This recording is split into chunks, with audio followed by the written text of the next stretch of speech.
hommage à Pierre Lannes.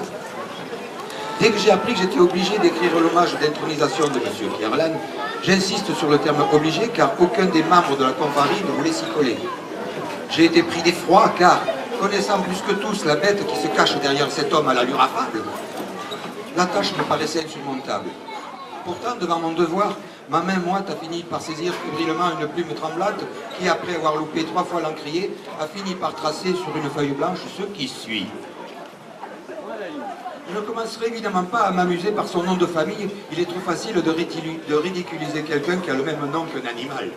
Waf, waf. Non. Convenons-en, cet homme est tout simplement fou. Et parler intelligemment d'un fou n'est pas chose aisée. Il écrit des chansons complètement bêtes, il édite des livres absolument cons, même ses cheveux font n'importe quoi. Vous ne le voyez pas parce qu'il est coiffé d'une coiffure ridicule, mais dessous il y a une tête impossible. Essayons tout de même de résumer sa longue vie. Et oui, déjà très longue, mon pauvre Pierrot. Creusons dans la carrière de Pierre.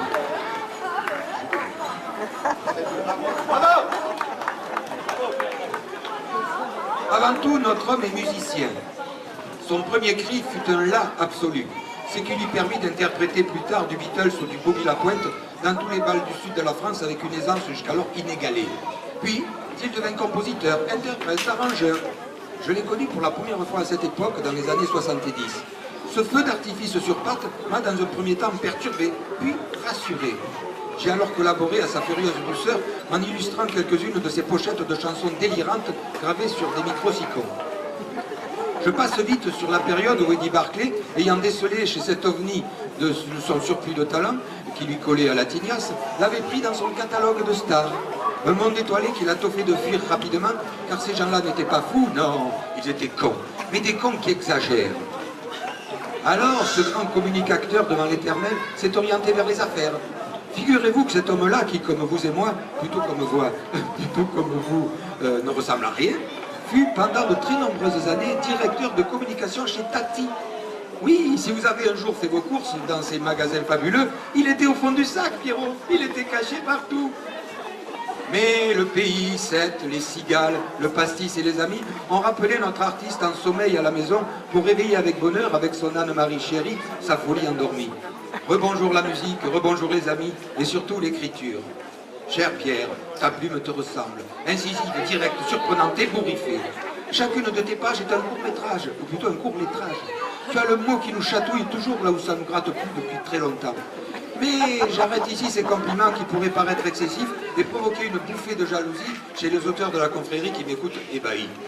Pourtant, ce sentiment mauvais n'a pas lieu d'être, car le fait que tu sois devenu éditeur est la preuve irréfutable d'un partage évident et d'une belle envie de faire reconnaître les écrivains ardéchois ou d'ailleurs, afin de les extirper de leur sombre destin pour transporter leurs mots vers la lumière. Alors, un jour, peut-être, par une fenêtre ouverte, une mouette de Sète les prendra par la plume pour un envol inconnu. Ça, j'aurais dû le chanter. Vous l'avez compris, notre homme est inclassable. Si en politique certains cumulent les mandats, toi tu cumules les talents, mon Pierrot. Ah, si seulement sur cette terre tout le monde était comme toi, mais ça serait une brave merde. Pas de langue de bois chez Pierre, il dit ce qu'il pense ce qu'il dit. S'il vous traite de con, c'est terrible. S'il vous aime, c'est merveilleux. Être son ami est un privilège inestimable. Bienvenue à toi, mon cher Pierrot, au pays de la plume ardéchoise, pays que tu gardes au chaud dans ton cœur d'enfant, puisque tu es venu ici tout jeune, passer quelques vacances, prends-toi garde. Un nom qui du reste aurait dû déjà te faire peur. Bienvenue à toi, dis-je, de tous ces chasseurs de maudits d'ardéchois qui, à chacun leur tour et avec enthousiasme certain, te plantent une plume dans le cœur.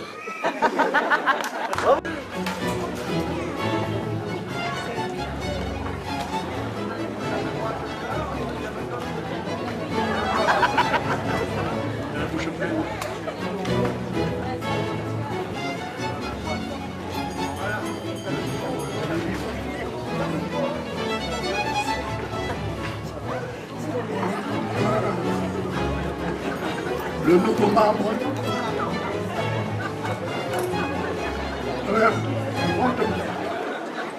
La plume ardéchoise, c'est mon droit, ma foi, ma loi. On l'applaudit bien fort.